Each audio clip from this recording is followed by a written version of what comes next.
Alhamdulillah kepada Bapak Ibu semuanya, pada pagi hari ini kita akan belajar materi yang gampang-gampang susah ini ya. Gampang-gampang susah karena memang kanker itu sesuatu yang orang itu sering menemui. Sekarang ini bukan sesuatu yang jarang lagi, tapi sering. Tetangga ada yang kena kanker, kemudian ada anak kecil kena kanker, ya, ada entah itu leukemia, entah kanker otak, ya. Entah itu orang miskin, entah itu orang kaya, artis, selebritis, gitu, atau mungkin ya bukan siapa-siapa kena kanker. Jadi memang ini bisa mengenai kepada semuanya. Dan biasanya orang begitu sudah didiagnosa, ya, bukan vonis sebenarnya, didiagnosa. Oh ini kena kanker A atau kanker B, kanker C gitu ya. Itu seakan-akan sudah divonis mati. Ya, jadi seakan-akan sudah kayak dihukum mati gitu ya. Udah tinggal umur sekian. Itu hal-hal yang berlaku pada penyakit kanker. Sehingga ini kalau dengar kabar kanker itu orang otomatis langsung ya down ya. Karena rata-rata endingnya itu hampir semuanya ya udah kanker itu berarti umurnya pendek dan lain sebagainya. Padahal ya orang harusnya paham yang namanya umur di tangan Allah bukan di tangan kanker. Ya artinya kalau ada orang-orang yang ya secara statistik sebenarnya kena kanker itu sekian bulan umurnya, tapi ternyata bertahun-tahun, berpuluh tahun bahkan bertahan ya itu ada juga. Jadi intinya adalah bagaimana kita paham dulu kanker ini.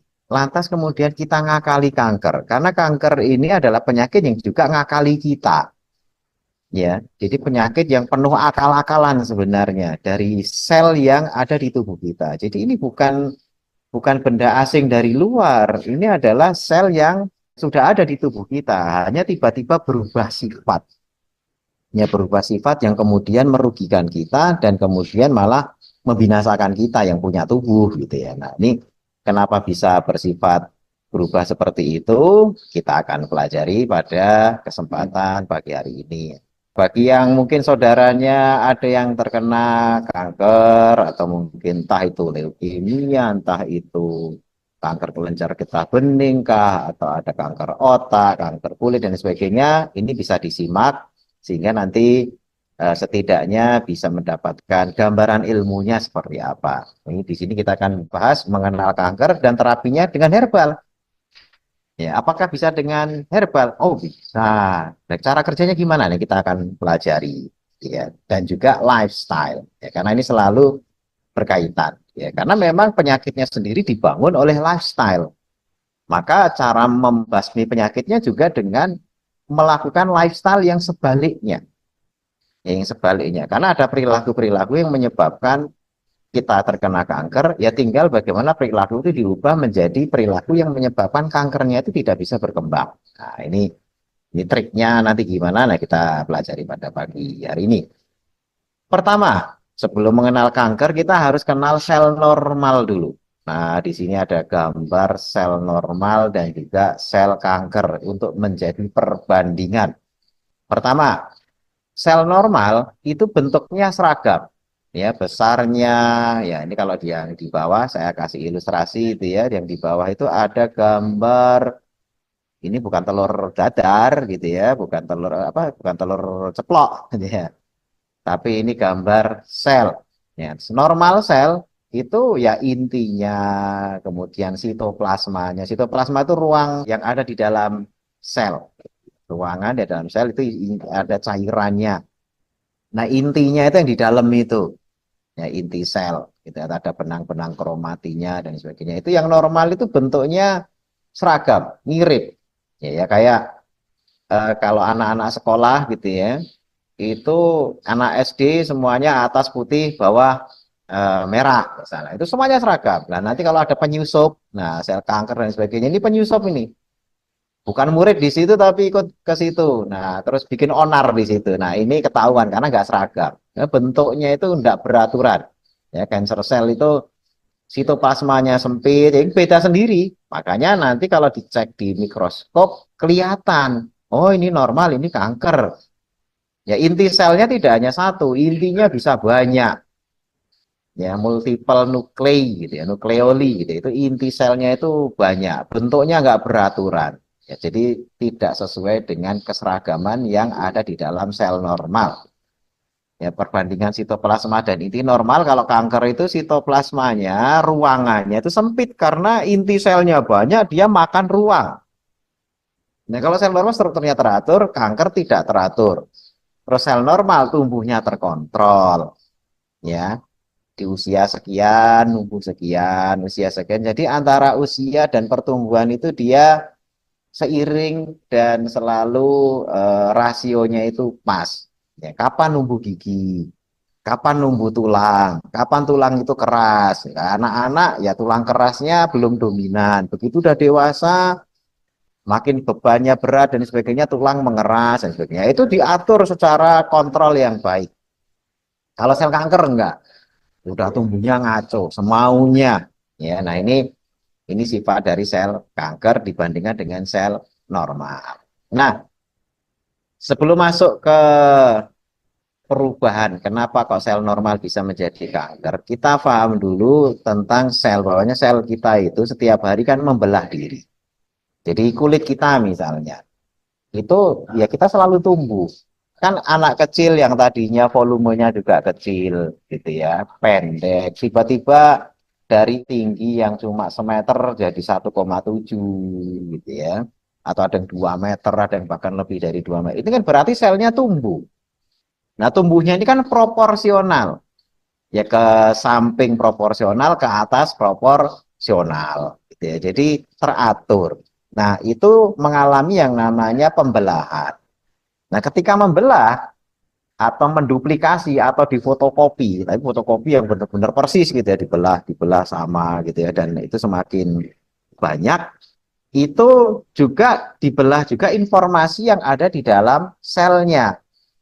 Ini pelajaran SD ini ya, Bapak Ibu mungkin yang dulu zaman SD itu ada sel mengalami mitosis ya, pembelahan sel gitu ya. Nah, kayak gitu-gitu ini gambaran saja bahwasanya ketika sel membelah itu pertama, kalau di gambar ini ya saya zoom yang gambar lingkaran ini, itu ada warna abu-abu sel growth G1. G1 itu growth itu tumbuh. Setelah tumbuh terjadi replikasi ya, DNA replikasi yang warna hijau S itu. Itu semua hal yang perlu dikopi agar sel yang tadinya satu jadi dua itu dikopi dulu. Ya, berkas-berkasnya apanya dikopi. Itu yang nantinya berkas-berkas itu tersimpan dalam DNA, RNA, itu ada coding-coding, ada pesan-pesannya. Difotokopi dulu. Nah, setelah difotokopi, nanti tumbuh menjadi G2. Itu persiapan untuk membelah. Nah, ketika warna kuning itu, ya dari tadinya tumbuh warna abu-abu kan, nah, kemudian hijau itu mulai fotokopi, ya berkas-berkas fotokopinya disiapkan. Nah, baru kemudian yang warna pink itu persiapan membelah, kuning itu membelah sudah dengan data-data kopian yang sama persis. Sehingga ketika dihasilkan sel baru, nah ini kalau ilustrasinya di sini, ya, ini telofase, nah, ini sudah mulai anafase ini sudah mulai misah, kopiannya itu sudah mulai misah, telofase sudah selnya juga misah. Nah, sitokinesis itu sudah jadi dua individu sel yang berbeda misah. Ini proses utuhnya. Kalau fotokopinya, jadi kuncinya itu ada di fotokopi, ya, ada di yang warna hijau itu. Ketika fotokopinya itu berkasnya benar, misalnya harus fotokopi ini persis, ya, dan di fotokopinya persis, maka sel yang membelah berikutnya itu sifat-sifatnya sama. Tapi kalau ketika ngopi, ya, sel itu ada sifat-sifat baru atau ada kerusakan di mesin kopiannya sehingga menghasilkan jenis sel yang baru. Nah, disitulah problem. Makanya dari sejak warna abu-abu, hijau, kemudian warna pink, kemudian jadi kuning, ini nih harus berjalan normal. Nah, sehingga setiap kali ada perubahan fase dari abu-abu ke hijau, ke pink, dan ke warna kuning, itu selalu ada yang namanya checkpoint. Nah, checkpoint. Ah, jadi ketika abu-abu atau aku ungu ya, kalau ini jadi ungu ya. Ketika ungu, checkpoint dulu, persiapan mau di copy. Ini. Oh, sudah benar, dokumennya sudah lengkap, baru di copy. ya DNA sintesis yang S itu. Nah, nanti setelah semua benar-benar sudah di copy, yang hijau G2 itu persiapan untuk membelah. Kalau checkpointnya berjalan bagus, tidak lengah, maka akan dihasilkan sel baru yang sama persis. Ya, jadi kulitnya itu ya masih kulit yang seperti kemarin, tidak berubah dan sebagainya. Atau kalau itu otot, ya ototnya tidak berubah. Kalau itu tulang, ya tulang tidak berubah. Kalau itu paru-paru, ya ketika ada sel yang sudah mati diganti dengan generasi sel baru yang juga ya sel paru gitu ya, bukan sel yang lain, dan berfungsi normal. Ini fungsinya checkpoint. Kalau ibarat mungkin yang punya perusahaan angkutan gitu, checkpoint kan biasanya untuk ngecek dari Bandung ke Jakarta penumpang 50. Wah, misalnya di tengah jalan kan ada checkpoint dari Bandung 50. Ketika mampir ke Kerawang, cek dulu, bener 50 enggak? Kalau tiba-tiba ada 51, wah ini ada penyusup ini, gitu ya. Ini ada penyusup, enggak boleh. Ya harus diturunin, karena enggak ada di data.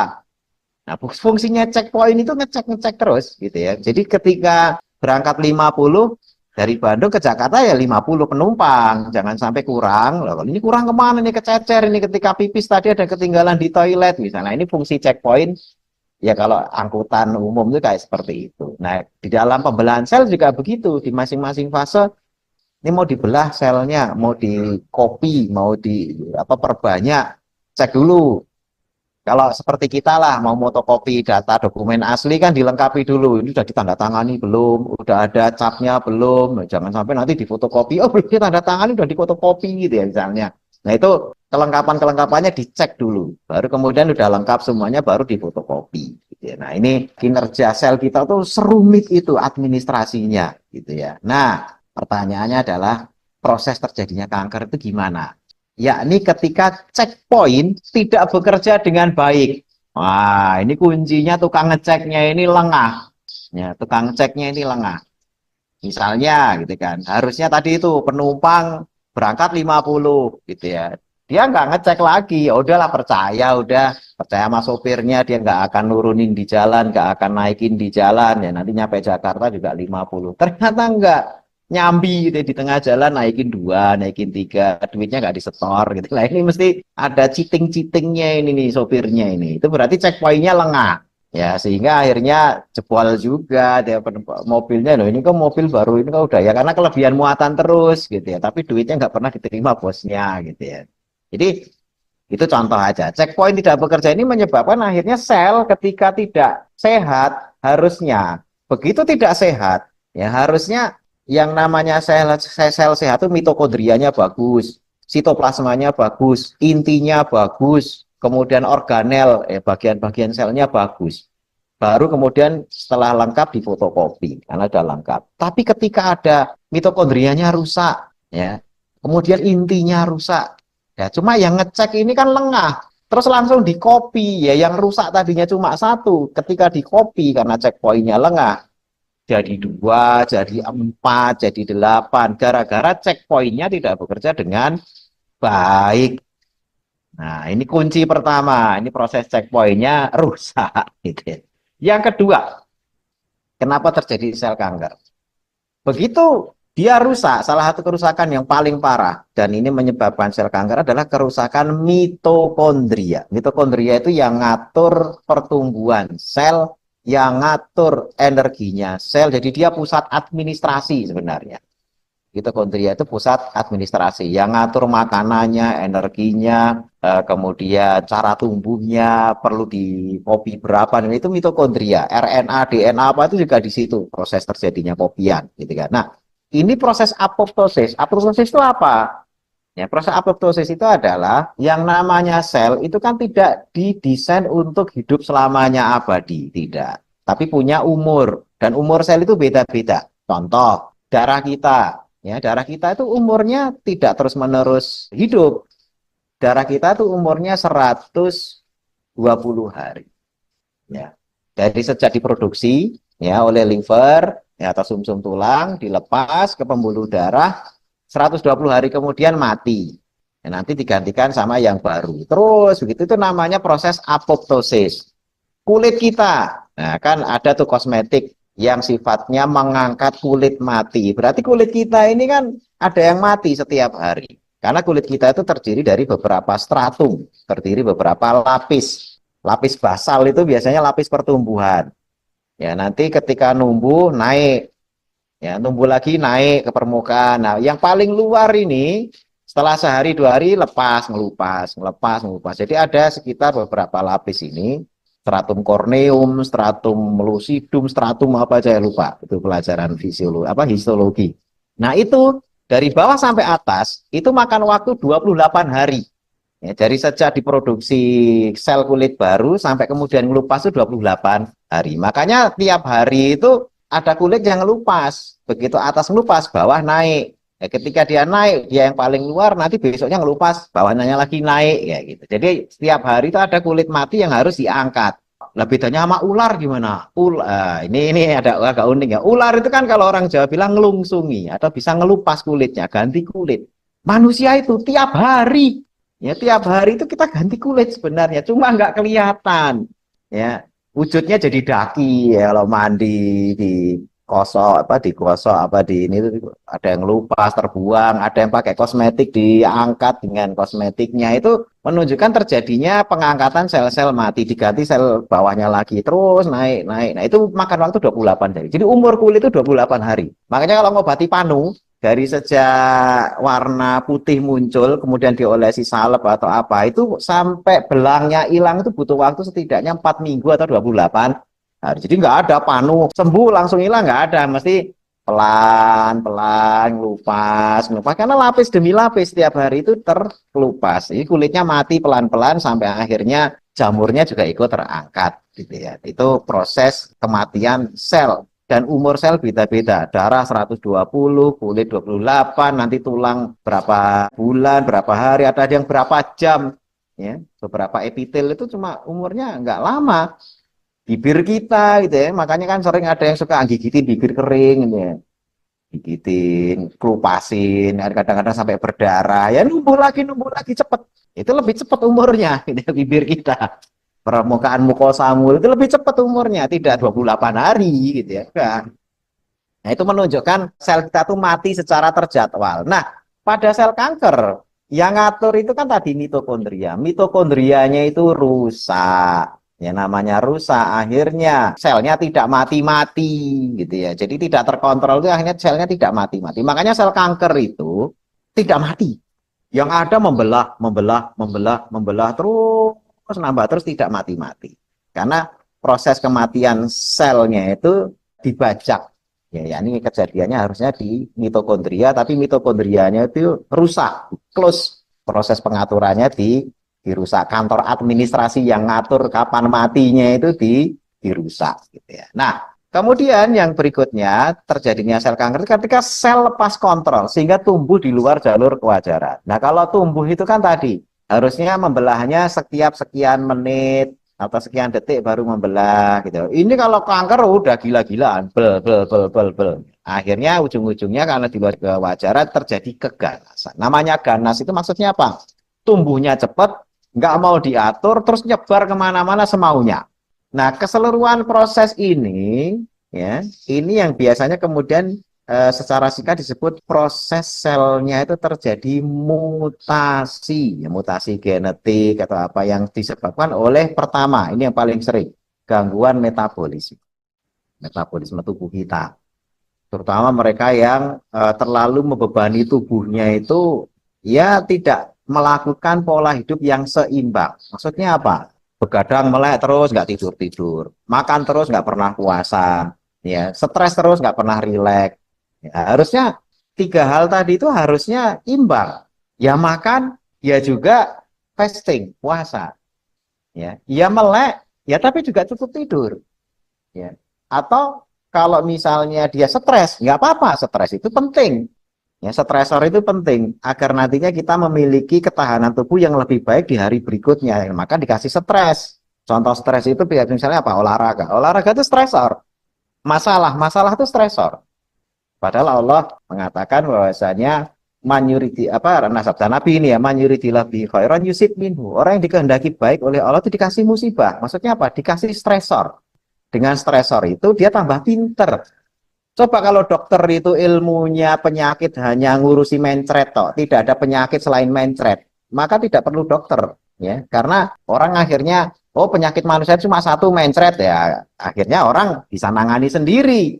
Tapi karena penyakit itu tiap tahun berkembang, ya tadinya nggak ada ini, ada ini, ada ini, terus penyakitnya macam-macam, makin rumit, makin beragam, akhirnya kedokteran itu juga tambah terus belajar, makin paham, makin paham, makin paham. Jadi kalau tadi penyakitnya hanya cuma mencret sama masuk angin, ya dokter nggak perlu gitu ya. Jadinya akhirnya kita nggak nambah ilmu. Makanya dikasih musibah. Ya, dikasih musibah itu maksudnya agar tambah cerdas, ya, agar tambah bisa menyelesaikan solusi gitu ya. Makanya ini dalam hal kanker ini gitu ya, gangguan metabolisme ini sebenarnya adalah sesuatu yang mengganggu sel kita, baik dari ketidakseimbangan tadi itu, makan mulu tapi nggak pernah ada remnya, nggak pernah ada jeda puasanya gitu ya. Tidur mulu nggak ada meleknya itu juga sama, atau melek mulu nggak ada tidurnya ya itu sama juga nggak sehat. Stres terus nggak ada relaksasinya itu juga sama. Makanya harus imbang, nggak biar imbang ya semuanya dikerjakan secara selaras. Kalau tidak, mulai gangguan metabolisme, mulai selnya bermasalah, mulai yang pertama bermasalah itu mitokondrianya, kantor administrasinya. Gara-gara kita tidak amanah di dalam menjaga kantor administrasi yang namanya mitokondria itu. Yang kedua, zat karsinogen. Nah ini sering yang namanya pewarna, rodamin, ya kemudian ada lagi ya polusi, radikal bebas dan sebagainya itu zat karsinogen dari luar. Ya itu juga ujung-ujungnya mengganggu. Ya akhirnya terjadi gangguan metabolisme, sekali lagi dibacak mitokondrianya mulailah terjadi. Nah, jadi kanker itu sebenarnya terjadinya proses pembajakan mitokondria itu. Ya. Radiasi, ya sekarang alat elektronik yang memancarkan radiasi yang tidak sehat atau sinar matahari. Jadi beberapa negara itu tidak terlalu sehat sinar mataharinya menyebabkan kanker kulit gitu ya. Dan juga virus. Ya beberapa virus itu menyebabkan kanker juga. Contohnya HPV. HPV itu human papilloma virus. Ini penyakit menular seksual ya. Jadi yang suka nakal-nakal itu suka kena HPV, terus tadinya kutilan, ya tumor biasa, tapi lama-lama ganas menjadi kanker. Itu karena virus itu. Jadinya hati-hati. Termasuk juga sebagian kayak kemarin kita pernah sempat terkena yang namanya COVID, itu virus juga. Nah, itu menyebabkan stres yang berkepanjangan. Beberapa kasus akhirnya berkembang menjadi kanker. Nah, itu hal-hal yang masih dalam pembelajaran sih ya. Tapi intinya virus itu juga bisa menyebabkan terjadinya kanker. Nah, apakah semudah itu terkena kanker? Tidak. Ya, tubuh kita itu punya pertahanan yang dahsyat. Allah karuniakan tubuh kita itu dahsyat pertahanannya. Sehingga kalau mau terjadi kanker, itu ada syaratnya. Kalau syaratnya nggak terpenuhi, ya tidak akan terjadi. Ya. Makanya kita berusaha kalau yang sudah kena ataupun yang belum kena, jangan memenuhi syarat untuk kena kanker. Itu loh. Ya kayak misalnya syarat jadi TNI apa? Tinggi badan sekian, ya, badannya keker kuat, lulus uji ini itu dan lain sebagainya gitu ya. Nah kalau memenuhi syaratnya jadi TNI gitu ya. Cuma kan ini syarat jadi TNI, memenuhi syarat senang orang. Tapi ini syarat punya kanker. Ya mestinya syarat yang harus dihindari biar kita tidak terkena apa? Kanker gitu ya. Nah pertama ya terjadinya kanker itu harus tersedia sumber energi yang besar. Kenapa? Karena sel kanker itu tumbuhnya ngaco, gila-gilaan, banyak ya bereplikasi dan membelah dirinya itu secara tidak teratur, nyebar kemana-mana. Berarti butuh energi yang besar. Nah, sumber energi terbesar yang bisa diasup oleh kanker itu namanya gula atau glukosa. Ya, didapat dari mana gula di glukosa ini? Dari proses glikolisis. Ya, proses glikolisis. Jadi kalau kita kena kanker kok hobi makan yang manis-manis dan sebagainya, itu namanya hanya membiarkan kankernya pesta pora. Gitu ya. Atau orang-orang yang gemar makanan manis dan sebagainya, itu bisa menjadi predisposisi. Ya, pertama mungkin diabetes, terkena resistensi insulin dan sebagainya, yang ujung-ujungnya nanti terjadi sindrom metabolik, gangguan metabolisme. Ya ujung-ujungnya nanti kalau sudah sindrom metabolik bisa menjadi kanker juga. Jadi akhirnya memang itu gangguan metabolisme. Makanya kalau sumber energi besar yakni gula atau glukosa ini dibatasi, ya, ya kita gampang. Cara batasinya gimana? Kalau belum kena ya banyak puasa, gitu ya. Ya, belum kena. Atau membatasi makan yang nantinya akan diolah menjadi glukosa. Nah, yang makanan yang akan diolah menjadi glukosa itu apa? Itu adalah karbohidrat, gitu ya. Karbohidrat yang simplek. Karbohidrat simplek. Kalau yang kompleks, karbohidrat kompleks itu nanti sifatnya menjadi serat. Serat itu nggak bisa dicerna. Jadi serat itu tidak jadi gula, tapi serat itu nanti akan dibuang karena tidak bisa dicerna. Makanya ahli kesehatan kan malah justru memperbanyak karbohidrat kompleks. Tapi masalahnya memisah antara yang kompleks sama yang simpleks itu nggak bisa. Biasanya kalau makan yang kompleks, yang simpleks juga ikut. Misalnya gini, makan tebu. Ya. Karbohidrat kompleksnya itu ada pada sepahnya itu, seratnya. Itu namanya karbohidrat kompleks. Tapi mana ada orang makan tebu kok sepahnya ditelen. Biasanya habis manis sepah dibuang. Nah, itu kan perumpamaannya itu. Sehabis manis sepah dibuang. Yang disesep manisnya doang, sepahnya dibuang. Ya, manisnya ditelen, sepahnya dibuang. Makanya karbohidrat kompleks itu nggak disukai. Ya agak unik karena perbanyak karbohidrat kompleks. Tidak semua karbohidrat jahat, betul. Tapi apa ada orang makan tebu cuma ampasnya doang? Ya, itu yang sehat memang ampasnya, ya gulanya yang simplek, yakni sukrosanya dan glukosanya, itulah yang jahat. Ya, cuma orang mesti yang dimakan adalah yang jahat, yang sehatnya, yang karbohidrat kompleksnya nggak dimakan. Nah, itu udah fitrah manusia seperti itu, gitu ya. Makanya sebenarnya hanya mau makan serat saja itu udah nggak mungkin, karena mesti serat dan karbohidrat simplek itu nyatu.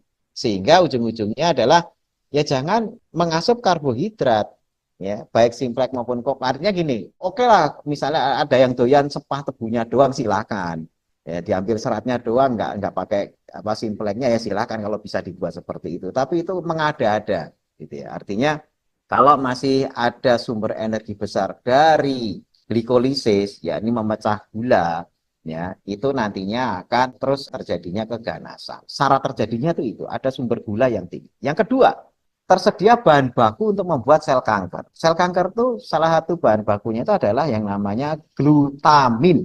Ya, glutamin itu nanti dipecah. Glutamin itu asam amino, ya, asam amino yang nantinya menyusun protein. Nah, ketika glutamin itu sudah didapat, itulah yang nanti digunakan untuk membangun sel kanker. Jadi protein dan glukosa di sini ya jadi bahan utamanya. Walaupun sel kanker itu ya seperti sel biasa, ada lemaknya, ada kolesterolnya, ada proteinnya, ada gulanya juga. Tetapi ya syarat yang terpenting ini yang harus dicatat ya. Semuanya nanti kalau bisa ini fokus di sini. Tersedia sumber energi untuk glikolisis, ya, yakni gula. Yang kedua, tersedia glutamin, yakni asam amino penyusun protein. Makanya sebagian terapis itu jangan makan daging, jangan makan yang sifatnya protein, karena ada glutaminnya. Tapi apakah terus dilarang seperti itu? Lantas makan apa? Daging nggak boleh, nasi nggak boleh karena karbohidrat, tepung, buah juga karena itu glukosa. Lalu makan apa gitu ya? Ya nggak mungkin lah gitu ya. Artinya nanti kita kasih pencerahan biar nantinya makan apa itu bisa terarah. Ini bagi penderita kanker ya, oleh yang sehat enggak. Saya ini kita arahkan biar nantinya paham kalau kita ngasih penderita kanker itu jangan sampai ngasih makanan yang hanya ngasih makanan kankernya saja, akhirnya sel sehatnya nggak dapat. Gitu ya. Kemudian yang ketiga, syarat terjadinya keganasan adalah lepas kontrol dari regulasi sel. Yakni apa? Penghasil energinya harus di mitokondria, tetapi oleh sel kanker dialihkan ke tempat lain yang boros gula. Ini syarat terjadinya. Yakni apa? Nah, ini saya kasih gambar ilustrasi. Yang atas ini ada yang disebut sebagai respirasi aerob. Yakni ketika kita makan gula, ada gula yang masuk, ya, terjadi glikolisis. Glikolisis itu, lisis itu artinya pecah. Glikolisis artinya gulanya dipecah, ya. Terus menjadi 2 ATP. ATP itu energi. Ya kalau diumpamakan jadi bensin, ya jadi bensin 2 liter gitu ya. Habis gula dipecah itu jadi bensin 2 liter. Nah, tapi ternyata di glikolisis kan ada glukosa sama asam pirufat. Glukosanya jadi 2 liter bensin misalnya. Nah, asam pirufatnya ini kalau masuk mitokondria, ini yang bentuknya kayak kapsul itu mitokondria. Itu diproses lagi bisa menghasilkan 36 liter bensin. Nah, kan banyak, lumayan 36 liter. Kalau cuma berhenti di glikolisis itu terjadi di sitoplasma tadi yang kayak gambar telur goreng tadi itu loh. Sitoplasma yang warna putih itu. Itu kalau terjadi gula dipecah di situ cuma dapat 2 liter bensin. Tapi kalau masuk mitokondria dapat 36 liter bensin. Totalnya harusnya 38 liter. Itu kalau selnya normal, pakai respirasi aerob. Aerob itu melibatkan oksigen. Nah, pada kanker, mereka menghindari kapsul mitokondria ini. Ya, kapsulnya ini dihindari sehingga hanya terjadi proses glikolisis saja ya. Ini kejadiannya disebut sebagai respirasi anaerob. Nah, makanya kita fokus yang ke bawah ini. Glukosa hanya jadi 2 ATP, 2 liter bensin. Terus yang lainnya piruvatnya gimana? Dia menghindari kantor administrasi mitokondria. Kenapa? Kalau sampai ke sana, sel itu akan dimatikan pada saat umurnya sudah mencapai titik. Karena dia kantor administrasi. Loh ini selnya udah kadaluarsa nih, matiin aja. Tapi karena dia menghindari kantor administrasi, makanya sel kanker itu hidup terus. Karena sudah saatnya mati itu dia tidak daftar ke kantor administrasi, dihindari mitokondrianya. Otomatis karena menghindari kantor administrasi, maka harusnya piruvat itu jadi 36 liter bensin, nggak jadi 36 liter bensin. Jadi sampah yang namanya laktat. Ya, jadi sampah yang namanya laktat. Nah, laktat ini makin numpuk, makin numpuk. Jadi makanya kalau penderita kanker kalau dikasih gula, energinya dapat cuma dikit. Ya, harusnya dapat 38 liter, dia cuma dapat 2 liter. Karena dia menghindari kantor administrasi. Karena kalau masuk kantor administrasi, mesti langsung dicekal. Ya, kantor mitokondria dicekal, terus akhirnya dimatikan selnya. Ini umurnya udah tua, ini harusnya kan umur sel kulit ini kan harusnya 28 hari. Ini udah 70 hari nggak mati-mati. Oh, dia menghindari kantor administrasi mitokondria. Mitokondrianya dibajak, kantor administrasinya itu nggak bisa dimasuki, rusak gitu ya. Akhirnya umur selnya itu panjang, hidup terus, nggak mati-mati, berkembang ya. Itulah keganasan sel kanker. Dan akhirnya boros gula. Makanya dikatakan ya, selalu pesta pora gula itu kenapa? Ya karena harusnya dapat banyak. Misalnya gini, bahan baku seciduk, ya seciduk gula, harusnya dapat 38 liter bensin. Tapi akhirnya seciduk gula ini hanya dapat 2 liter bensin. Selisihnya sampai banyak sekali. Ya, selisihnya banyak sekali. 36 liter kan lumayan. Cuma dapat 2. Akhirnya apa? Karena dia butuh energi besar, manggil gula lagi, manggil gula lagi. Sehingga semua gula yang dimakan, baik itu dari nasi, dari buah, dari tepung, ya, dari kentang, dari jagung dan lain sebagainya, itu hanya akan disalurkan ke sel kanker. Sel normal nggak bakalan dapat, sehingga ya, habis badannya. Karena semua sumber makanan dibajak oleh yang namanya sel kanker itu. Sehingga kalau masih makan gula juga, masih makan nasi, itu makin menyuburkan kankernya. Tapi kemudian badannya tidak dapat, sel normalnya itu makin mati, gitu kan. Karena sama sekali nggak menyisakan untuk sel normal. Nah, nanti gimana caranya? Nah, ada caranya. Kemudian akibat lepas kontrol regulasi sel, ya tadi kan lepas kontrolnya itu karena virus, karena dan sebagainya. Itu selnya tidak hancur atau mati karena menghindari organ pengatur, ya kantor mitokondria. Tidak apoptosis. Tidak apoptosis artinya apa? Saatnya mati dia nggak mau mati. Terus jeleknya sel kanker ini karena dia butuh makanan, ya dia membuat jalur pembuluh darah sendiri yang namanya neovaskularisasi atau neoangiogenesis. Ya, angiogenesis. Neovaskularisasi atau angiogenesis. Jadi bikin jalur makanan sendiri ya untuk mencukupi kerakusan sel-sel kanker akan gula. Misalnya gini, kalau nunggu jalur resmi dari pembuluh darah sehat, dia kelamaan ya, saking rakusnya kok, gitu kan, barang rakus kan nggak bisa nunggu, akhirnya bikin sendiri. Sehingga akhirnya ya membuat jalur-jalur makanan sendiri. Kemudian menghabiskan sumber daya jaringan, ya ini terutama protein, karena untuk membangun sel kanker itu butuh protein. Akhirnya apa? Sumber protein di tubuh kita itu paling banyak itu terdapat di otot. Ya, jadi otot kita itu digrogoti. ya, yang badannya keker misalnya. Mohon maaf seperti almarhum siapa yang gelarnya Hercules gitu ya. Nah, itu badannya keker, tapi karena kena kanker bisa dimakan habis. Ya, ya siapapun, tidak hanya kulit, siapapun. Siapapun tuh kalau yang ototnya tadinya banyak, otot itu kan sumber protein. Ya, tapi begitu kena kanker, ya kanker itu langsung gerogoti proteinnya.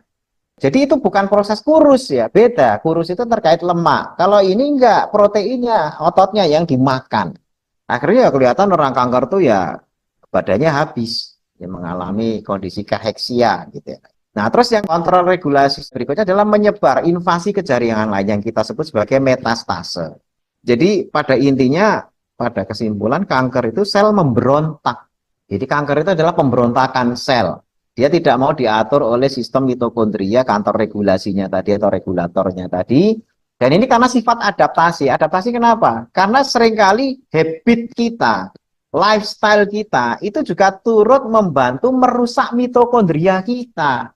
Nah, makanya hindari semua lifestyle yang menyebabkan kantor regulatornya atau mitokondria kita itu jadi rusak. Yang rusak siapa? Sebenarnya kita sendiri. Habit kita tadi itu yang melek terus nggak mau tidur, ya stres terus nggak mau rileks, makan terus nggak mau puasa, ya karena tidak terjadi yang namanya homeostasis atau keseimbangan.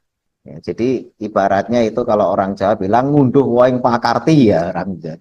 Menuai apa yang ditanam sendiri. Makanya keseimbangan itu penting. Nanti kunci kesembuhan itu juga di titik keseimbangan itu, gitu kan. Nah, jadi pemberontakan sel karena diperlakukan tidak seimbang. Ya, masa saya kerja terus, istirahatnya kurang, dikasih stres terus, nggak pernah rileks, gitu kan. Suruh makan terus numpuk-numpuk nutrisi padahal sudah berlebih, nggak pernah puasa, gitu ya. Nah, ini hal-hal yang sebenarnya kenapa kok selnya memberontak, gitu ya. Berikutnya, kalau ini sedikit terapi medis ya, biar saya sampaikan. Kalau di medis, biasanya stadium awal itu dibedah atau dioperasi. Jadi kalau dokter itu masih menganjurkan operasi, itu berarti masih awal. Karena kalau sudah stadium lanjut, ya itu sudah dokter nggak akan menganjurkan operasi. Stadium 4 misalnya, operasi bukan pilihan. Itu hanya stadium awal. Kalau stadium sudah nambah lagi 2 3 itu operasi bedah plus kemoterapi atau radiasi. Ini saya bicara medis dulu ya sebelum nanti bicara herbal. Bedah tambah kemoterapi atau radiasi. Medis jarang menyentuh harus begini, harus begitu, lifestyle-nya begini lah. Pokoknya mereka ini di depan mata adalah penyakit ya, pokoknya tak terapi dengan cara begini. Di rumah terserah. Mau ngapa-ngapain, tantangannya apa dok? Ya dokter tidak di ranah itu, gitu ya. Pokoknya kamu sakitnya kanker, yang namanya kanker itu ya pertama, oh masih stadium 1 bedah ya, angkat. Kanker payudara angkat ya, 2 payudaranya sikat habis gitu ya. Nanti kalau kanker apa nih udah ini bersihin semuanya, itu kalau stadium awal. Karena kalau sudah stadium 4, waduh udah nggak bisa dioperasi gitu ya. Nah itu kalau stadium 4 gitu ya. Kalau stadium 2 3 kadang-kadang sudah bedah tambah kemo dan radiasi. Tapi kalau sudah stadium 4 biasanya pilihannya hanya kemo dan radiasi. Sifatnya hanya paliatif. Paliatif itu mengurangi gejala aja, bukan menyembuhkan kalau stadium 4. Nah, kemoterapi itu menggunakan obat kimia ya, ataupun bisa juga sebenarnya herbal. Kemo itu kan kimia, terapi. Kemoterapi maksudnya terapi kimia. Nah, zat herbal itu bisa juga digunakan sebagai kemoterapi. Nah, disitulah sebenarnya kenapa kita membahas apakah herbal bisa mendukung terapi. Bisa, gitu ya. Walaupun memang di medis tidak terlalu dipelajari secara mendalam. Makanya kita ajarkan ini juga berdasarkan jurnal-jurnal medis agar nantinya bahan terapi ini bisa diaplikasikan dan plus lifestyle yang menyebabkan kankernya. Nah, sekarang masuk kepada herbalnya. Herbal di sini adalah habatus sauda dan zaitun dalam produk Habas. Nanti saya ngasih clue-cluenya ya. Silahkan kalau mau mendalami. Karena kalau di sini nanti habis waktunya hanya untuk menyampaikan ini. Jadi saya ngasih clue-nya. Nantinya boleh keyword-keyword ini dicari di googling sendiri dibaca. Ya. Jadi habatus sauda itu mengaktifkan apoptosis ya, yakni kematian sel terprogram. Kalau tadi yang namanya sel kanker itu kan nggak bisa mati karena apoptosisnya dibajak. Nah, habatus sauda itu bisa mengaktifkan apoptosis. Jadi nantinya sel-sel yang tadinya nggak bisa mati itu bisa dimatikan. Nah, itu kunci sebenarnya. Biar tidak hidup abadi sel kankernya. Jadi jika memang jatahnya mati 28 hari ya biar mati. Tidak berkembang terus. Itu paling penting itu malah. Ya, jadi habatus sauda ya itu bisa memiliki aktivitas apoptosis. Nanti silakan habatus sauda itu bahasa Latinnya Nigella sativa. Nah, terus di googling pakai apoptosis. Ketemu tuh jurnal-jurnal banyak sekali yang untuk anti kanker. Bahkan termasuk nanti mekanismenya, kerjanya, zat aktifnya, dan lain sebagainya. Kalau zat aktif langsung lompat ke 6. Yang nomor 6, zat aktif itu namanya timokuinon, itu anti kankernya. Timokuinon itu terdapat di minyaknya. Ya, maka cari yang memang sumbernya adalah minyak. Jadi zat aktif habatus sauda itu ada di timokuinon. Dan itu harus dosis besar. Ya. Kalau beli timokuinonnya tok sendiri gimana? Ya ada, tapi mahalnya luar biasa. Karena dia diambil dari habatus sauda yang mungkin ya 1 ton itu cuma dapat berapa kilo. Gitu ya. Mungkin 1 kilo timokuinon tuh nggak nyampe gitu ya. Makanya harganya mahal timokuinon itu, dan itu dipakai di luar negeri sudah pakai timokuinon. Kalau kita pakai habatus saudaannya sendiri masih bisa ya untuk mengaktifkan program apoptosis tadi, kematian sel terprogram tadi. Yang kedua, mencegah kanker membuat pembuluh darah baru. Nah, ini juga penting ini. Ini malah riset awal. Ini di risetnya itu di University of South Carolina di Amerika Serikat. Saya masih ingat karena saya punya jurnalnya langsung. Nanti boleh dicek ya. Anti-angiogenesis, ya Nigella sativa. Ini mencegah kanker karena kanker ketika pembuluh darahnya itu tidak berhasil disusun, ya, maka nggak dapat makanan. Ya, padahal kan dia sifatnya rakus, mati sendiri nanti kalau kita dapat suplai makanan yang cukup. Nah ini cara kerjanya, ini makanya kita share itu, oh cara kerjanya gitu ya. Jadi nggak asal telan, ini cara sembuhnya ya lillahi ta'ala, bismillah, semoga Allah. Enggak, kita bahas ayat kauniyahnya. Ya, kalau ayat kauliyah, apa itu sauda, itu obat segala penyakit, kecuali maut, apa itu kauliyahnya, perkataan Nabi yang berdasarkan wahyu. Oke. Tapi kauniyahnya gimana? Nah, ini kita belajar kauniyah. Berdasarkan ilmu yang dipelajari oleh ya ahli-ahli kesehatan. Mencegah kanker membuat pembuluh darah baru atau anti angiogenesis. Yang ketiga, mencegah metastase. Metastase itu sebenarnya sel kanker itu tiba-tiba berubah menjadi sel makrofag. Makrofag kan suka keliaran gitu ya. Nah, sifat ini dicegah oleh minyak yang diminum ini, dicegah oleh timokuinon sehingga tidak bisa menyebar. Ya, penyebarannya kan karena dia ngeluyur kemana. Misalnya kanker paru, kan harusnya sel paru itu ada di paru-paru. Tapi ketika sudah jadi sel kanker, tiba-tiba sel kanker paru ini bisa bergerak, lari, terus nempel di liver. Nah, di liver itu akhirnya kemudian numbuh kanker paru. Itu namanya metastase. Jadi livernya terkena kanker paru. Loh kok bisa? Kan liver ya kanker liver. Oh enggak, karena dia bukan sel asli liver, tapi sel paru yang sudah berubah jadi kanker terus ngeluyur pergi ke liver. Itu namanya metastase. Ada lagi orang kena kanker tulang.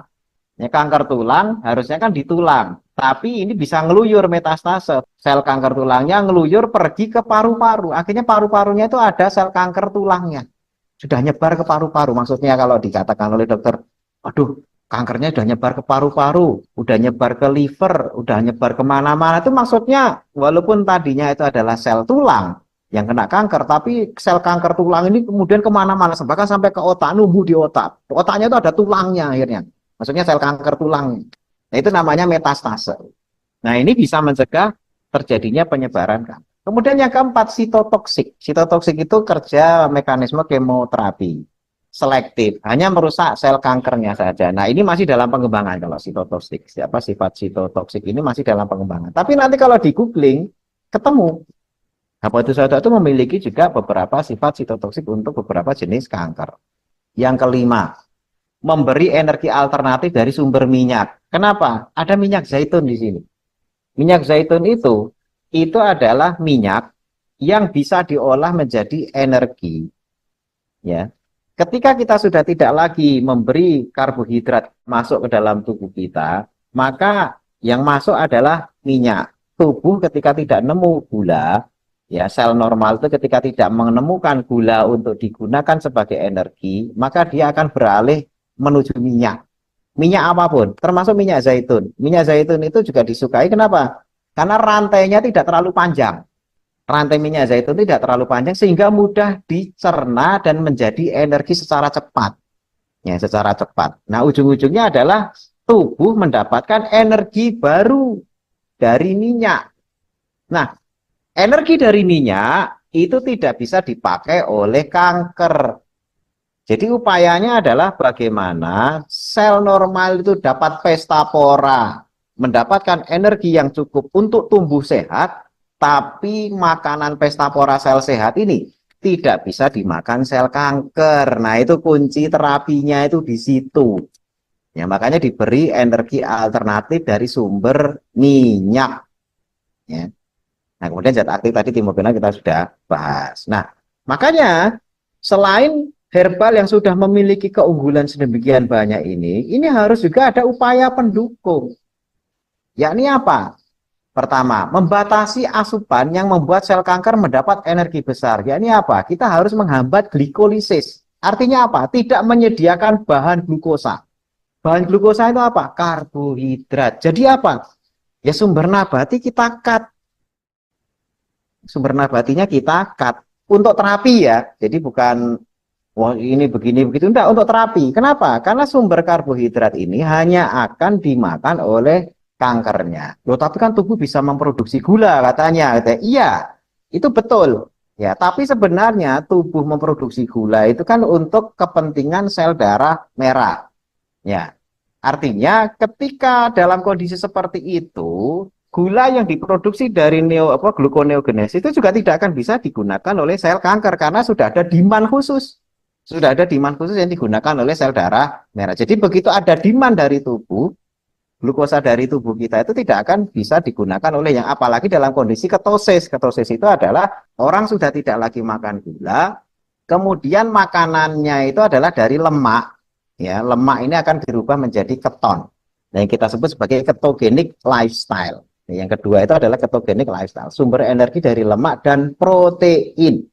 Ya, kalau dari lemak, maka lemak ini akan diubah menjadi keton, terus dimakan oleh sel normal. Sel normal senang banget dapat keton tuh. Wah, itu dia dapat energi yang explode ya, ledakan energi yang besar karena dia menyediakan energi 2 kali lipat daripada gula. Jadi kalau sudah kita arahkan tubuh kita itu, udah jangan makan gula lagi, karena gula itu kalau nanti dimasukkan, kalian nggak dapat jatah, hanya akan direbut oleh sel kanker. Ya. Tak masukin lemak, minyak, zaitun, VCO atau apapun gitu yang sifatnya, atau makan gaji, ya, udah makan itu tubuh dapat energi luar biasa. Atau minyak habatus sauda atau zaitun sekalian minyak sekaligus energi sekaligus obat gitu ya. Ya dapat energi luar biasa besar. Tetapi sel kankernya puasa. Waduh, sel normalnya pesta pora, sel kankernya puasa, akhirnya apa? Mati. Itu kuncinya. Jangan malah dikasih asupan gula berlebih yang menyebabkan sel kankernya pesta pora, sel normalnya malah puasa, mati juga ujung-ujungnya sel normalnya, karena yang berpesta pora hanya sel kankernya. Nah, kemudian yang ketiga, lifestyle yang harus sebagai pendukung. Banyak workout. Kenapa? Ingat, sel kanker itu butuh protein untuk tumbuh. Nah, padahal kan kita sudah nggak makan karbohidrat, lantas makan apa? Lemak. Orang makan lemak atau kan ya lucu aja, masa nggak makan yang lain? Oke, protein. Nah, tapi kan protein nanti direbus juga sama kanker. Enggak, kalau kita bikin demand. Bikin demand maksudnya apa? Gerak. Ya, kalau kita gerak, ya nggak usah olahraga berat. Angkat barbel 0,5 kilo sambil duduk, diangkat kiri kanan gitu ya. Olahraga ringan aja, tapi yang penting ototnya gerak. Ketika otot bergerak, maka akan ada demand, permintaan untuk biar ototnya itu memakai protein yang dimakan.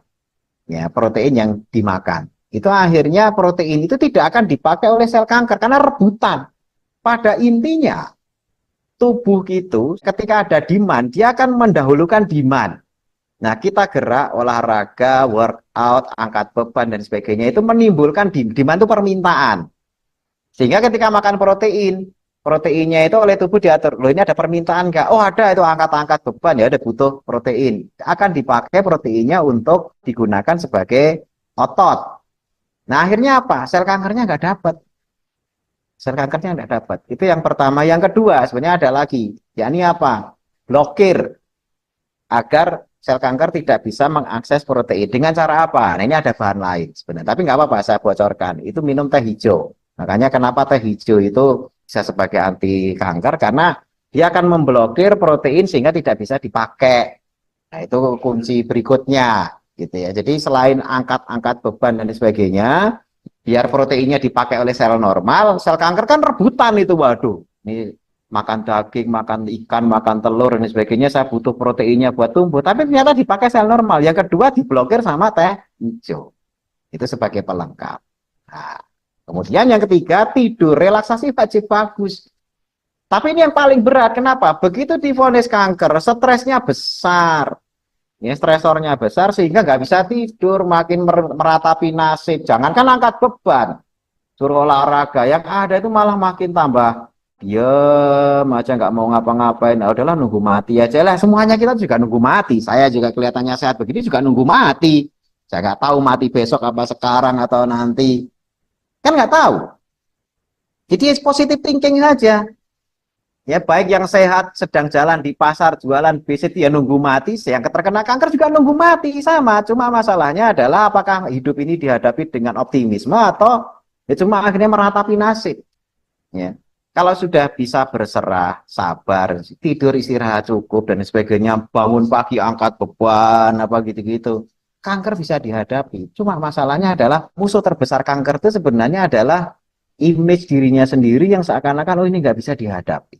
Harusnya itu dikalahkan dulu, baru nanti step-step yang kita ajarkan di sini, baik lifestyle, minum herbal, dan sebagainya itu baru bisa memberikan efek yang optimal. Sel tubuh yang diberi sumber daya berlebih, itu malah tidak bagus, dan cenderung bisa memberontak. Tadi itu, gula berlebih, ya, itu mitokondrianya bisa rusak, ya.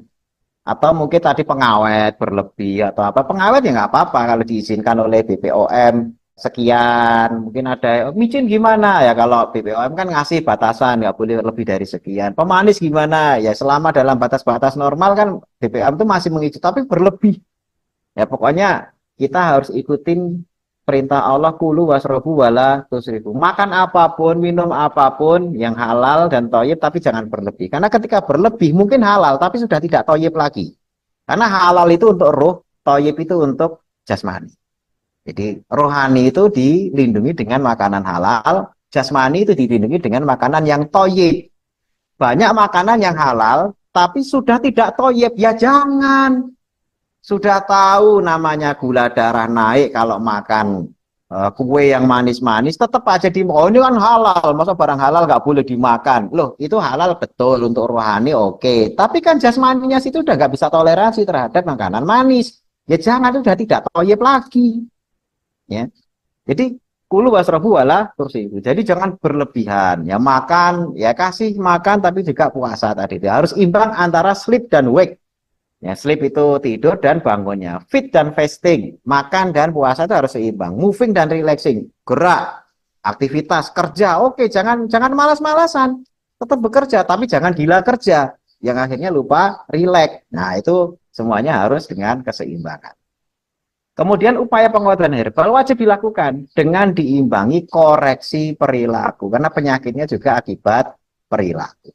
Nah, ini hal-hal yang bisa kita lakukan dalam rangka tadi pertama mengenal kanker, terapinya dengan herbal dan lifestyle. Assalamualaikum dokter, bagaimana mengatasi tumor di rongga bola mata setelah bola matanya diambil? Adakah herbal untuk memusnahkan tumor tersebut? Oh, bola matanya diambil, ini berarti sudah dioperasi bola matanya ya. Baik, gini, memang di masyarakat kita itu seringkali bukan rancu ya, memang harus ada pembeda antara yang disebut sebagai kanker dan juga apa yang disebut sebagai tumor. Ya, tumor itu bahasa Latin yang artinya benjolan. Semua bentuk benjolan itu kita namakan tumor. Nah, pada kasus kanker, ketika kanker itu numbuh, ya, numbuhnya kan tidak beraturan ke sana kemari dan tadi saya bilang ngaco tadi itu ya. Akhirnya dia ke jaringan sekitarnya itu membentuk benjolan. Nah, akhirnya benjolan itu juga dinamakan tumor, benjolan dinamakan tumor. Kanker itu bisa membentuk tumor. Kanker bisa membentuk tumor. Tapi tumor belum tentu kanker. Contoh, ada orang lari-lari kesandung, kepalanya kebentur pintu misalnya. Atau kebentur tembok, kejedot. Terus muncul benjolan. Jadi jidatnya itu benjol. Kalau dulu zaman saya nonton film si Unyil Pauga itu kepentok kentongan, jidatnya jadi benjol lah. Itu tumor juga. Tapi apakah itu kanker? Bukan. Jadi benjolan itu tumor, belum tentu kanker. Tapi kanker yang numbuh, yang menyebabkan adanya benjolan, itu namanya tumor. Nah, bedanya kalau kanker yang numbuh muncul benjolan itu namanya tumor ganas. Artinya benjolan yang tumbuhnya ganas itu adalah kanker. Tapi kalau dikejedot pintu benjol itu tumor jinak. Atau misalnya ada yang punya kutil, nah, itu juga tumor, itu benjolan juga ada jendolannya. Tapi itu tumor jinak dan itu bukan kanker. Digigit nyamuk, nah, kan bentol, bentol kan bahasa kita. Bahasa medisnya itu juga disebut sebagai tumor. Amandel, kan peradangan. Wah, jendol tuh kelenjarnya, itu juga tumor, tapi tumor jinak. Ya, cuma gangguan radang tenggorokan di amandelnya membesar itu juga tumor. Itu istilah aja. Nah, makanya ini bagaimana mengatasi tumor. Ini tumornya apa dulu? Ya, apakah jinak atau ganas? Kalau jinak, mending nggak usah aneh-aneh pakai herbal apa, diambil aja, operasi ringan kecil gitu diambil. Atau kadang-kadang ada beberapa tumor yang bisa hilang sendiri. Makanya ini harus dideteksi dulu. Kalau ini, oh ini tumor ganas ini, nah itu yang baru ditangani dengan herbal, dosisnya berapa, berapa lah. Ini kan masih belum jelas. Ini tumornya karena apa? Gitu kan. Makanya ini harus saya jelaskan dulu beda tumor dengan kanker.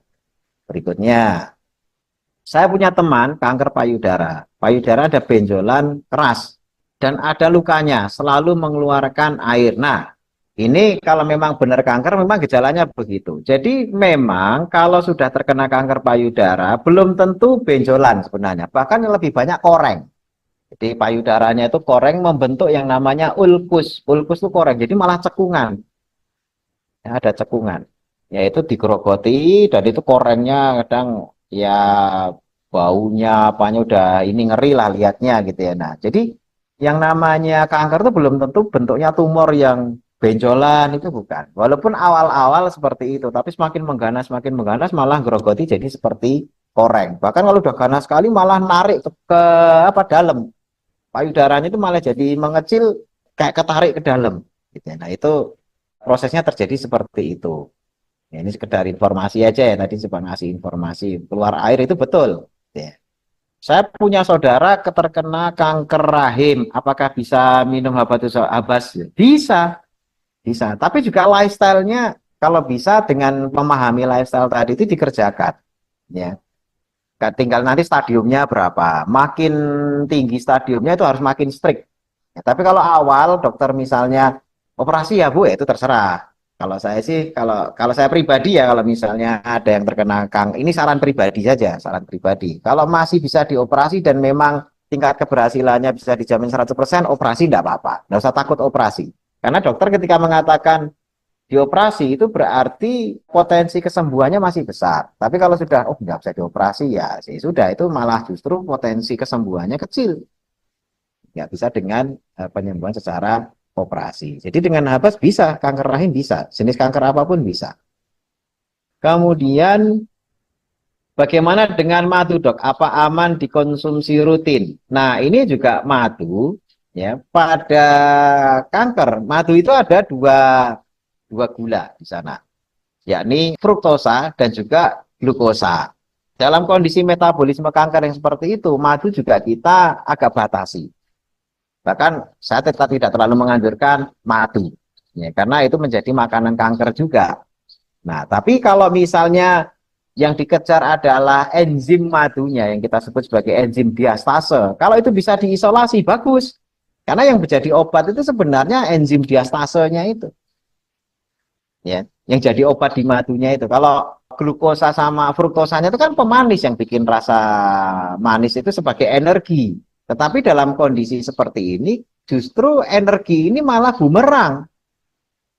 Ya, makanya kita mencari bahan terapi yang dalam bahan terapi tersebut bermanfaat bagi sel sehat, tapi merugikan sel kanker.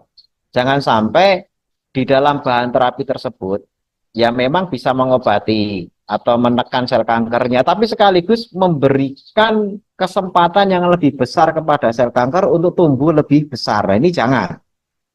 Karena akan ditimbang madorot dan manfaat. Ketika satu bahan terapi itu madorotnya lebih besar daripada manfaatnya, lebih baik jangan dipakai. Karena kita sudah tahu sifat kanker seperti itu, kalau saya pribadi, madu tidak pernah saya anjurkan untuk dikonsumsi penderita kanker. Justru sumber gula-gula dan lain sebagainya itu kita batasi. Tapi yang tadi itu untuk apoptosis, ya untuk mencegah metastase, yang sifatnya sitotoksik, yang sifatnya anti angiogenesis, ya kayak gitu-gitu tuh yang malah harus kuati, terus memberi makanan sel sehat dan malah tidak memberi makanan kepada sel kanker. Nah, kayak gitu-gitu kita cari kombinasi seperti itu. Kemudian berikutnya, maaf dok, tanya, misal orang yang kelebihan pigmen, apa juga termasuk kanker? Oh, enggak. Kelebihan pigmen itu belum tentu kanker. Ya, kelebihan pigmen itu ya cuma hiperpigmentasi. Berpigmentasi itu misalnya gini, di satu titik, ya seperti contohnya mudah, ini kebetulan saya lihat ini, di jidat saya itu ada warna hitam gitu ya, karena tekanan dan lain sebagainya. Itu karena ada titik-titik yang terjadi hiperpigmentasi, entah karena tekanan, seperti lutut kita, dengkul kita, kan warnanya lebih gelap. Ya, itu hiperpigmentasi, artinya pigmennya ngumpul lebih banyak di situ. Tapi apakah ada kanker pigmen? Ya ada juga. Tapi hiperpigmentasi bukan kanker. Ya. Nanti lawan hiperpigmentasi itu apa? Hipopigmentasi. Contohnya apa? Panu. Nah, itu panu itu penyakit kulit. Jamurnya bikin hipopigmentasi. Ya, pigmennya dimakan jamur akhirnya belang. Ya, warnanya jadi, wah ini ada belang putih, oh panu ya, karena memang jamurnya menyebabkan pigmennya itu berkurang, jadi hipopigmentasi. Berikutnya, kalau kanker payudaranya ada benjolan keras dan ada luka berlubang, ini luka berlubang itu namanya ulkus ya. Selalu berair, aturan minum herbal apa itu gimana? Kita selalu menganjurkan megadosis, karena yang kita kejar adalah timokuinon. Timokuinon itu zat aktif yang dalam minyak, sudah dalam minyak pun, itu kandungannya juga nggak terlalu besar. Makanya konsumsi minyaknya harus banyak. Kita awali kalau untuk kanker itu megadosis itu di dosis 5 kapsul langsung. Pagi 5, sore 5. Nggak usah takut, aman. Kok banyak sekali? Oh, enggak. 5 kapsul itu paling setara antara 3/4 sendok sampai 1 sendok teh jumlahnya. Jadi kalau pagi 5, sore 5 itu ya kayak cuma 2 sendok teh saja. Jadi nggak terlalu banyak. Ya, karena ini kanker, tapi kalau cuma jaga kesehatan, pagi 1, sore 1, ya itu cukup itu. Tapi kan ini kanker kan kita ngejar zat aktifnya, ditambah tadi juga lifestyle-nya.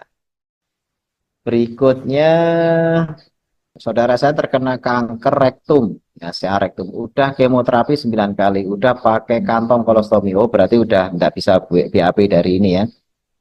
Minta sarannya gimana caranya supaya cepat. Tadi kita kan sudah ngasih detail ya. Pertama lifestyle-nya sudah detail. Ya kalau mau lebih detail lagi nanti bisa konsultasi juga sebenarnya bisa. Tapi intinya tadi sudah saya jelaskan detail lifestyle-nya, tidurnya bagus, asupannya membatasi gula biar tidak dipakai sel kanker, perbanyak protein dan lemak, terus olahraga dan sebagainya tadi itu.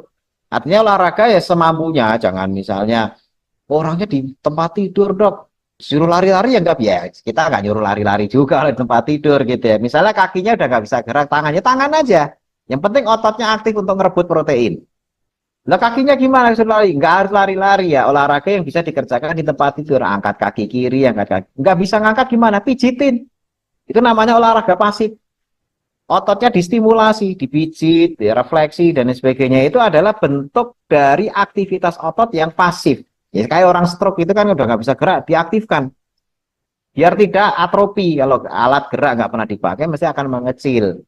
Makanya tubuh manusia itu didesain untuk gerak. Begitu tidak gerak, mesti penyakit.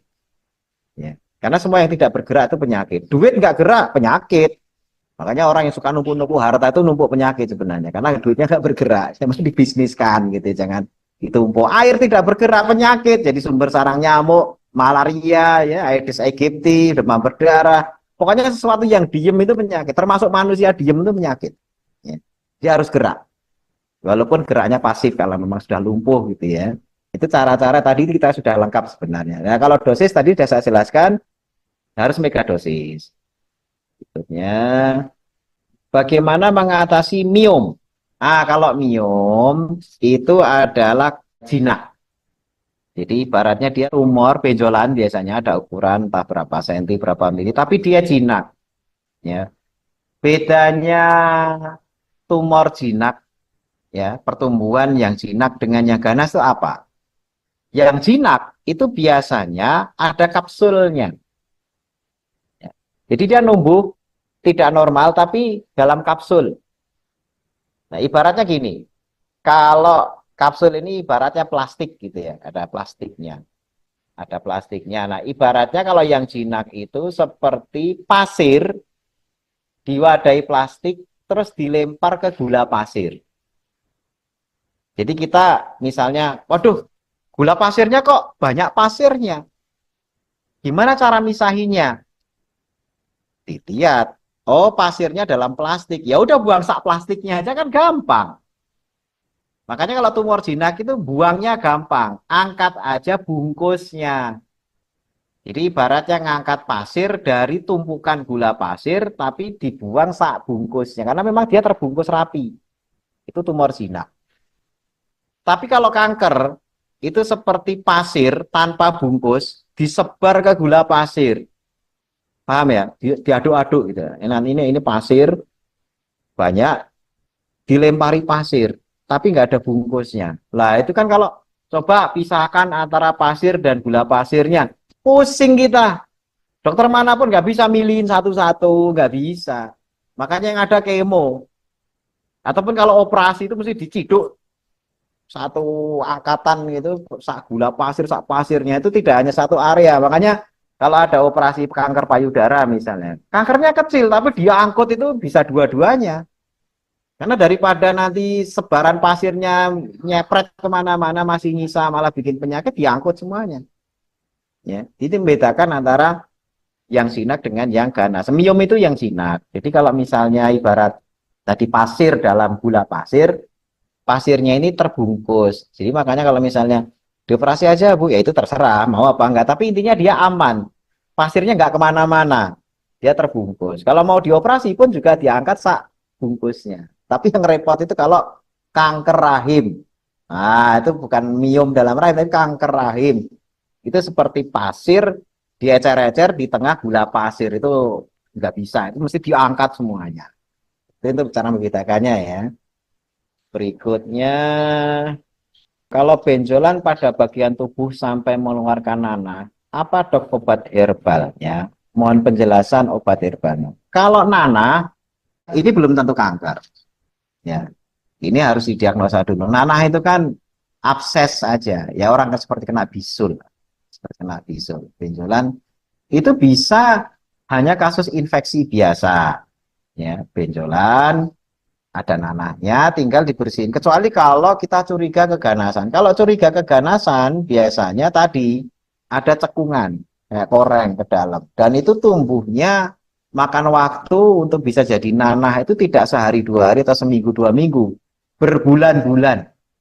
Nah ini tidak bercerita tentang waktu ya. Kalau tadi, oh ini berjalan pelan dok, dalam bulan pertama itu begini, bulan kedua begini, nah ini baru bulan ketujuh ini mulai keluar nanah apa, nah, itu berarti bukan nanah biasa, bukan bisul itu kan nggak nyampe berbulan-bulan. Seminggu aja udah mateng, tinggal tinggal mecah gitu ya. Tapi ini Karena tidak jelas, kalau bisa aja cuma abses, dibersihkan saja, bisa dipakai minyak tadi habas kapsul, apa di habas kapsulnya itu dibuka, dioles saja itu nanti kumannya mati bersih kering. Ya, karena itu juga mengandung antibiotik. Berikutnya, pertanyaan selanjutnya, menurut informasi bahwa penyakit lupus tidak bisa disembuhkan, apakah itu benar? Sebenarnya penyakit lupus itu kan autoimun ya. Jadi lupus itu sifatnya autoimun. Imunitasnya itu terpicu sehingga aktif ya, bahkan tubuhnya sendiri itu diserang. Kalau di kedokteran menekannya adalah dengan menekan sistem imunnya. Jadi imunnya itu ditekan. Artinya apa? Dilemahkan. Padahal imun itu kan fungsinya untuk pertahanan, tapi dia terlalu tinggi, terlalu sensitif.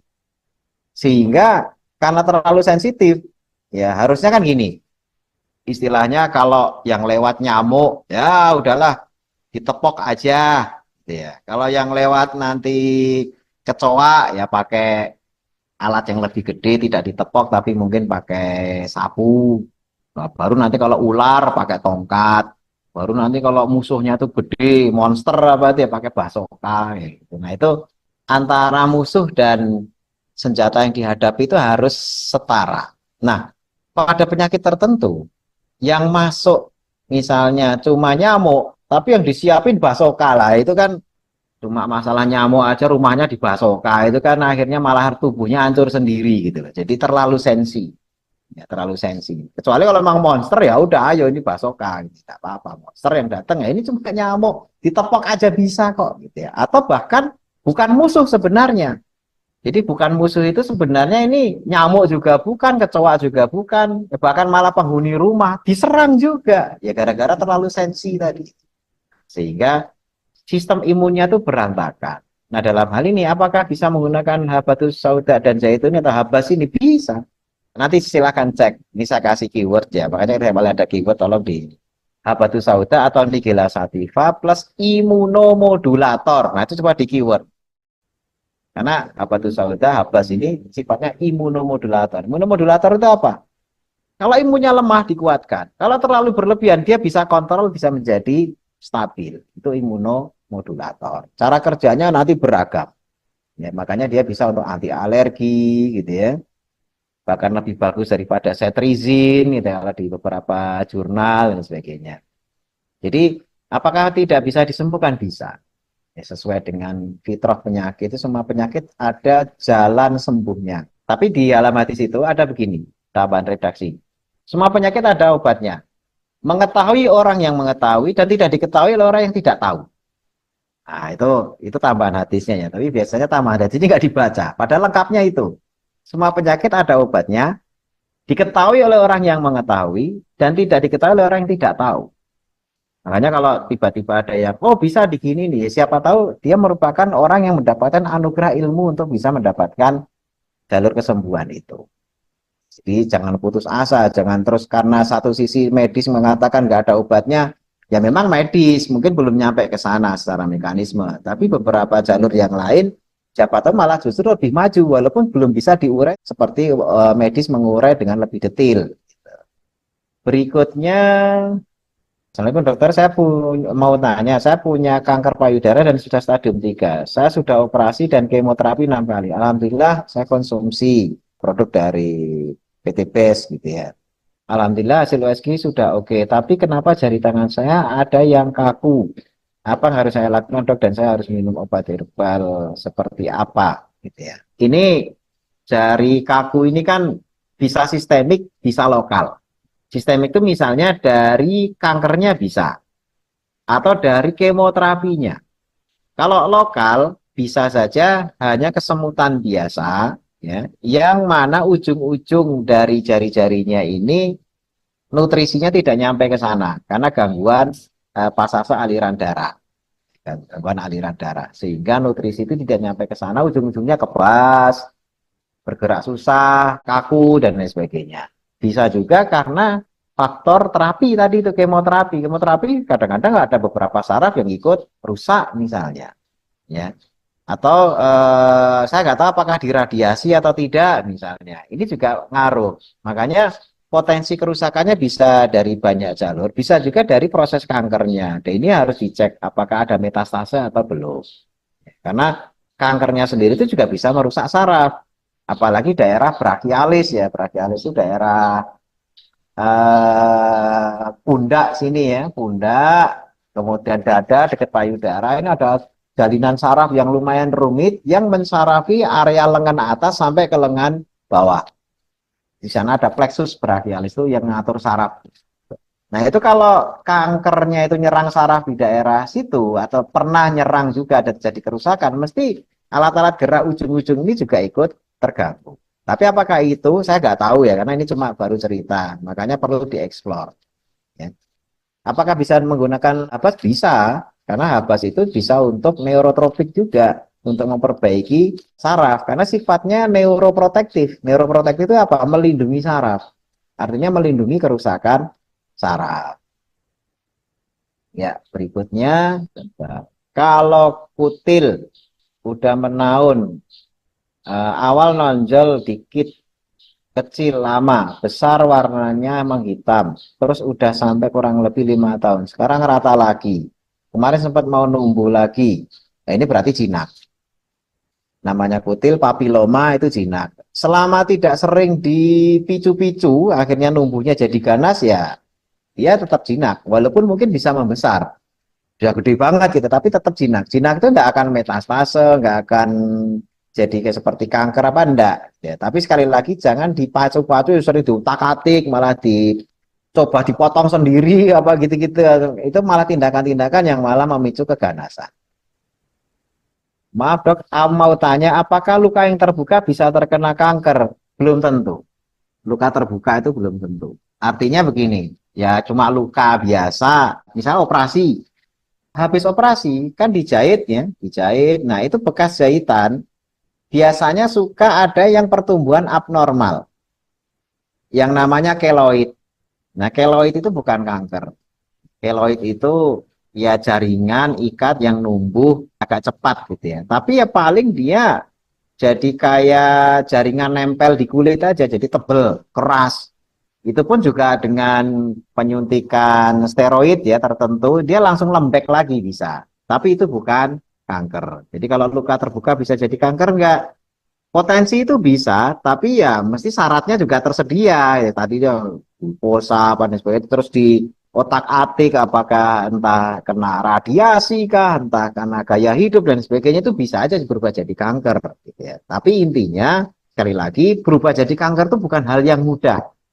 Ya, makanya kita jangan memfasilitasi tubuh kita itu yang akhirnya mudah terkena kanker karena memang jadi kanker itu tidak mudah.